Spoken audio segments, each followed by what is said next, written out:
với nơi hiện cầu khăn chung trang anh soi đó nè cầu khăn cal phung địch anh soi đó nè ta trang cho là địch lâu lâu lằng mẹ cầu khăn cal phung à địch à chuan thu tập buồn anh yang thà rau thiang lim mangin buồn anh yang à min thà rau đầm nan chẳng à tak sadam na pon chang bokang cầu khăn à chuan cái in khom na chít khan chu tệ thu sil tu te trang khan an thu soya trang khan min misualin asuala simpae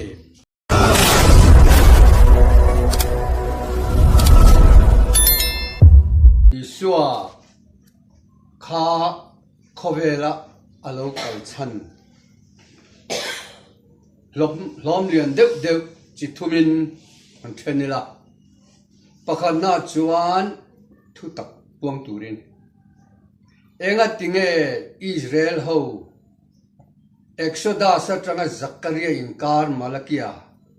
Bible an same ema Deuteronomy an share Psalm an share Samuel an share Exodus same Israel thu thum hlui ko ran jinga khan alo kala dan le dunan zom tha pathian thon same ema lekhajiak tu kan ti ho te hi dan zirtir tu tian boka chu dan chu Bible zirtir tu ti nani an shem ema pathian tu ka an zom tha em boka ma se zohana bung som pariata chuan thu tak hriat tir hi le kalokal chanen ye ti le tatlatani Bible chiara soya zom nie in hriat te ne na thu tak soi tu hian kalokal enga tinge isu na ti dai si kha Bible khavet a te khan a chan chu Bible thu hi Petra le gaton pani na te Timothy pani na te kan huangin tharau thiang limin apek ang anga an zia ani Mosia na pian ma kum sang tam takkal ta Genesis chung chang khovel adam al evisiam te hi enga tinge zia dai thei gan ti chuan tharau thiang limin zia dan tu ra silwanga zek thei mai ni ti chuan hemi tharau thiang lim min anei lova pathian thu hi a sei lo chuan hle ma se Bible hi thu taka puan thei lo chu wangin isu han thu tak khi ka lokal chan ani ya ti ani a lokal chan pakhat na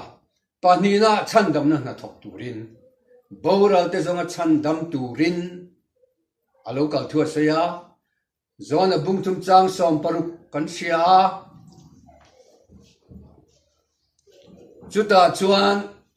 pathian khovel amanga ye me ma chuan fa pamal nei chuna pe atia khovel ama awanga andam theinan tia lelin hi achiang lo ga tia sa prunga safe ani khovel chandam theinan ti nani ti chuan isua lo kal chan pani le na chu chandam turin adod lea tharau thiang hlim tiam kan don theinan Zoela bung nia chuan ninu dunga mi zong ka tharau kal le yang ti kha isua local ma chu ti dik thein lo ama he kong hong tu nei chumi pathum tan chuan alo kala ti chuan ama saber thu tak puan poimo na hi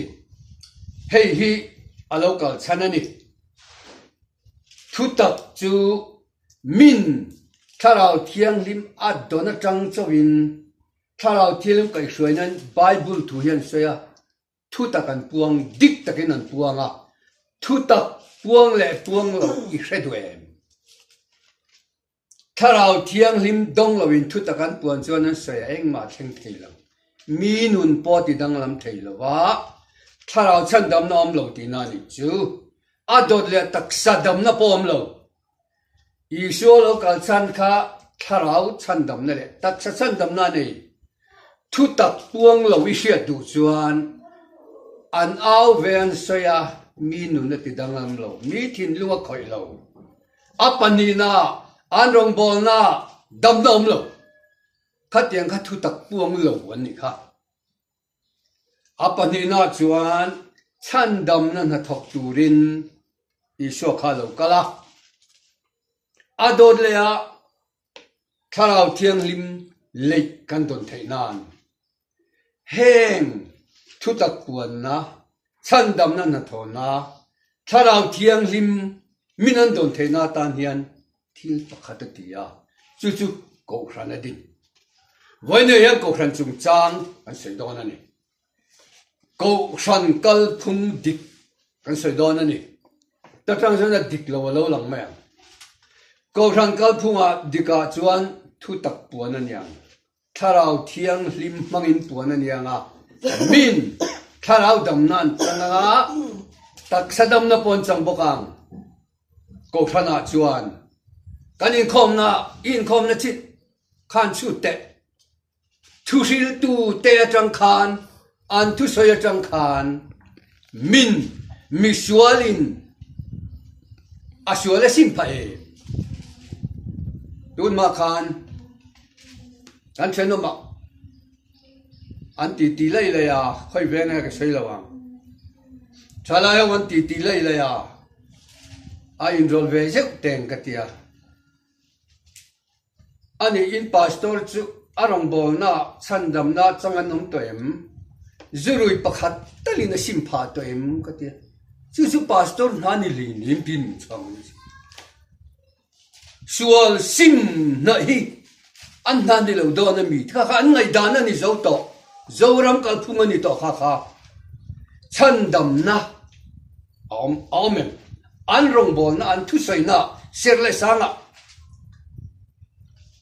tharau dam na men sualan simem adodle an rong bol na taksa dam na men lo chuan thu taka puang lo ani kha I sualo kal chan chu thu tak puan ani adodle a chandam na khang kha turani adodle a tharau thiang lim mathaya bungthum chang som pakhata zona na soya iswa chan chen ani chuan tharau thiang lim le meina baptism atia tharau thiang lim baptisma chu pentecost ni lo theng chu revival kan ti heni revival alo thenin min tharau thiang lim baptisma chang alua tharau thiang lim chan chuan ka change mo ti hi zo ngai lo a chiang mai ani tharau thiang lim pathian ani thil ti theina na satak nen mi hring chunga alu to chuan mi hi an danglam nge an chong kama danglam an che zia po danglam tharau thiang lim dong in ti si ngai pu ta ni chuan a dong long top ani kha a dong ani poin tharau ti mitsu tharau ti lungai su ti kha chunga thenga aung dan film khulo wangin tharau ti lungai tharau ti lim chu sanani chu wangin tharau thiang lim baptisma kan channan alo kalani tin tharau thiang lim dong to ti vui ti lungai wanga chu san te tan tharau thiang lim me baptism le ya tharau thiang lim dong to te ti thar le na tharau thiang lim khoi thar le na me baptism ni chumi ti tur chuan I sua local ti mathai bungthum sop chak som pakhata kan huwa I sua khan tharau thiang lim le meina baptism chu ti ani nain adam chung khan kha atilo engwangin mo iti atan ani ati ni iti atan irong bol na min tharau thiang lim an dong tu ni iti atan khek to ni Isua Krista wang I chunga tharau thiang lim aron khenga I donganga tharau thiang lim I don to chuan nangma tangin tharau thiang lim min an dong ve leng amen kha chan vo ro pui tak mai kha I chan ta na ti ani hemi pathum hi ko khran din chanani mani ko khran thek chu tango Isua lo kal chan pathum ania ko khana dina heng na thok tur hian thu tak puang turin thu lem mai puang tur ni lovin thu lệ mi te khoi dang lam bok hek lo dam na po theng lo anin nom top he tiang thu hi adod lea chan dam na nong bo na mia lo moi nai takin an che moi nai takin an che chu zong mai chu ni chuan khai chan dam nam thi na le an chet na mian dang lam tu ra lom an thara chan dam nam tu ra ni sual an sim tu ra ni sual sim ten chak nan hu bok tu ra ni tin tak sada an dam tu ra ni Mathaya bung som ka sai fo ta chang saria wan ram cho nai ta tin thil zel ro tiom je chu chan chen thai puang ro ti na ni sarmon ro pathian thu sai ro ti na chuan ato ka nga ti lo i sho khan pathian thu sai ro ati zo chang ria ta khan enge sai dam lo ti dam mul ram huai no chuak ro ati ani hey hi iti ko khanina ti tu ra ni biak inai khom na hen he theng em kal lam le holam inang pa inang ring mian in khom em kha kha pathian ne ko khan din chan ani lo adin chan chu tharau dam na misual sim tur kanin khom na hen misual in an sim em anin mu chuak em tharau thiang limina khoi em andang lam em sim ro tia soi matai buk som chang saria sim ro ti hinang ma ni soyanga I soya tangin mian simang pathian mi dik takani chuan sim ro ti thua soyanga a soya tangin minan simang an sim chuan lo chuan kha kha pathian manani lo ko khan kal phungani lo in khom ban hian dangan soi leila mal som trong trai na an ti china pathian mangai na te Isu Krista that na te tharau thilim pol de chu in za chunga le lam na ye lam lan mi ne na lo thleng ro se moi tak khen an te ro an cham thiam ani o tharau thiang lim pol na communion dong ro tin malan som cha I don si lo chuan kha pa mal som na ha ding mom lo ti hai har to teng wa Amen. In mal som ti reng chuan ai ni chuang lo chu do mi pakhatin lokala poisa ka peng che ti ikala apelo cha nak tu ga lokala ka peng che tia apelo le che ni chuan harahun to ni tharau thilim pol din zan ne nom ro sen tia I don lo top kha chuan kha pa mal som na haning mom lo ti kharo atakanu na ngai pathiani mi takani Amen. pathiani mi tak tuna ni china kan chan tu kan chairman ni a chiar kha pathian chu tharawani ya achi bai book tu ten Hallelujah. tharau le thu takin spirit and truth chi bai book tu rani ya Amen. chu tiang mi chu pathiani na zong ati Hallelujah. ngati nge azon an tem mole Amen. tem lo se zon ngai na Hallelujah. chu mi ji ga sei tel ve don em Amen. Hallelujah. Mizoram himo tharaw mit var to ten anri ruya ha veng tina ko shan tina yan tharaw ti var to tharaw thilim ne na communion nei te hi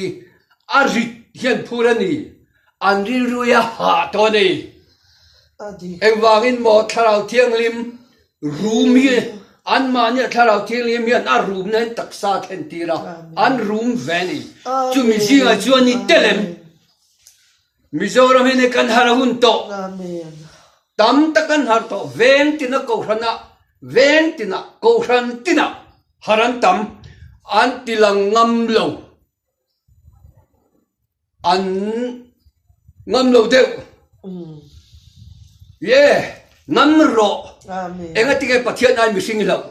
Amen. nang ma wanga Hallelujah. isiat veng po iti lan ngam lo wang helom zoram hit yang yin ni Amen. ente Hallelujah. pathian alo men mizoram a hian Deuteronomy bungsom ni pariata chuan heng ka thupek te ngun takan ngai tha kan zom chuan heng mal som na in chunga lo thenga ti chang khata changa som pali na kheng kha soya ka thupek te ngun takan ngai tha kan zom lo chuan heng hin chunga lo thenga ti an chia chang som panga na changa thil chalo an chia theng tu ra ti kha Mizoram a hen a theng char Dik. nat na ti dam thei lo ai kup tan nat na ti dam thei lo a chi sang sang Mizoram a hian hospital apung ringot dam lo te en kol nan Deuteronomy bungsom ni pariat chang som pangana changa sei an chia theng tu ti asei Mizoram a lo theng en kol nan hospital hi apunga an lun to an chia taman Mizoram hian sual wanga ni kha chu wangin Zoram hi kanin chu tangai chu dro Adik. doi huai sena hun zola bung de ngai soi Amen. mi chak lo pon kat chakani ti ro seti kha dunia hun to ni Adik. Amen. mi huai sen lo so hun to ni Amen. Hallelujah. Zoram siam thatu hian Hallelujah. Amen. chu chu Isua na ko than din chan thu tak puang turin chan dam na thok turin thu tak khi puang man tlem to Adik. ka thu puan te hi upload ve ngam lo hian man yo ma se khatianga ti jam chi kan ni lo Amen. Hallelujah. kum sang ni paruk December khan hey ke chu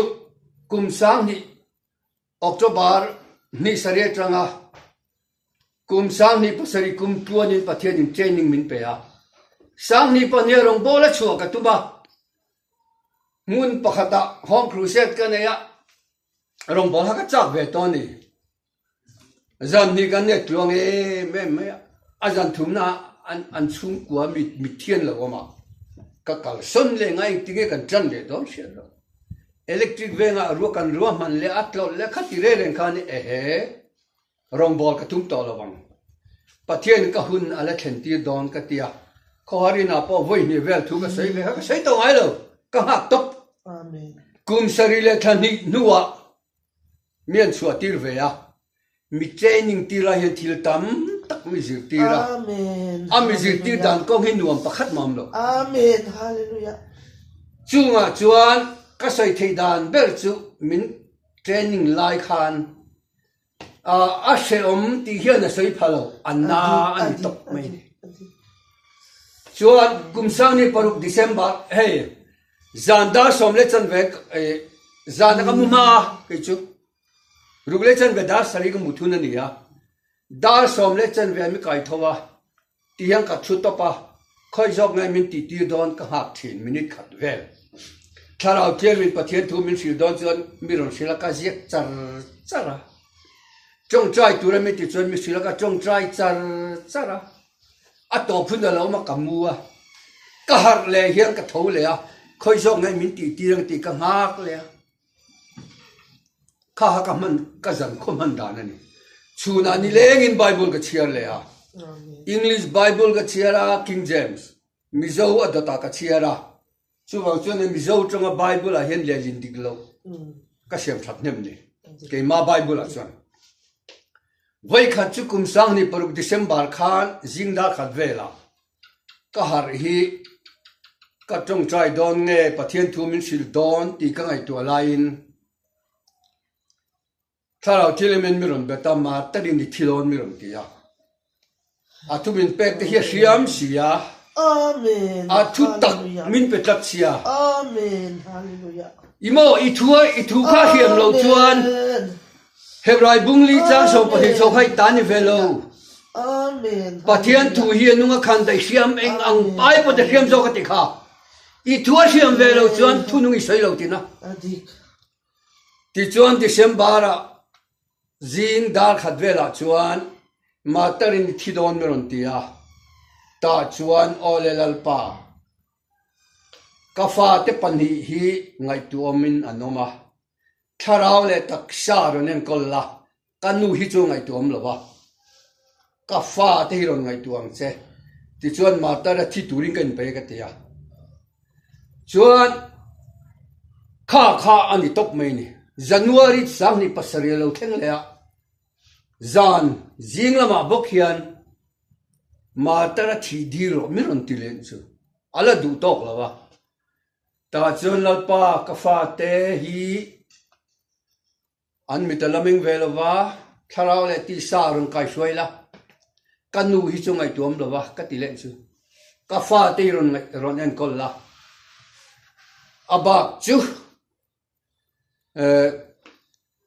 khongai takin ma taramin thi tir turin I suan migin ka dile sakati Amen. atu glama chuna miron shil fiata miron belea ma tara thi chung chang ka fia na chen miron ti chuan ma tar chuan ka thi don lo Amen. ani ta photanga atu in pe khe siam khan dai siam ton eng ang ai po siam hi min pe a Amen. Hallelujah. hei wang hian Hindu ani ma Musalman ani ma ka Christian lem milem ho hian min ho do na ni hi ka ti ta ni Amen. pathian tui ka puan ngam le ngam lo pathian min fia to Amen. thi ka huam ti sia Amen. Hallelujah. chu wangin tu la hian lo ka nei lo ni Amen. Hallelujah. adik tak zon thi sai na ni rong ka Amen. Hallelujah. thi lo chuan e lo tur van ti to lo tur van lu to Amen. Hallelujah. chu wangin top nan Amen. ko khan chueng ang nge ni tur pakhat na thu ta kan puang tur ani Amen. Hallelujah. thu le mai hi ni lo ko khan tu riat pakhat chu kar le chol ni chanu khi ka tu sei tur ani ya enge ka suyang le tin mi pakhat zo ta ni watchman ne le khabu kha ila ne yem milo hote ta khan sei tur o manga ati ni chu tin pakhat le chuan enge ka suyang ka khelawa ngai dam na thu kha apoi mo je ka ma ne sei kha khan sei le te ati ni chu sarman turan dam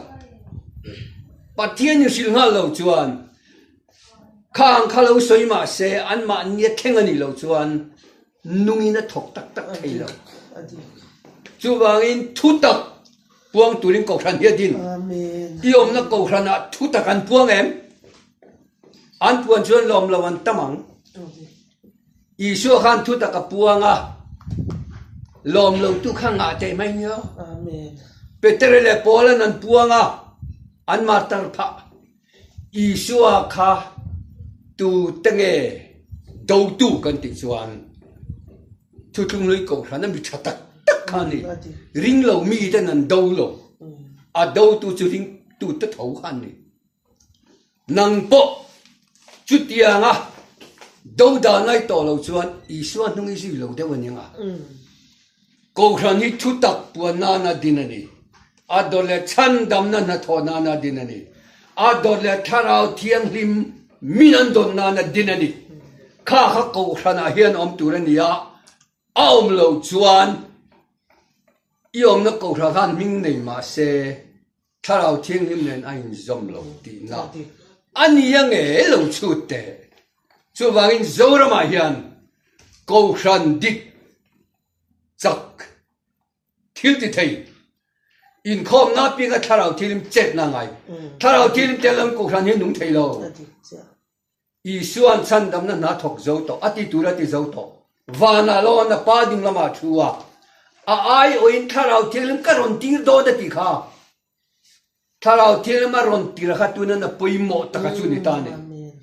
I suan ai o a tharau ron tir hi in ko khan in khom na chelo bani chuan I suam lo bani kha ko khan ti ka chuan tharau thiang lim chol ni chomai in khoma chol ni chon in khoma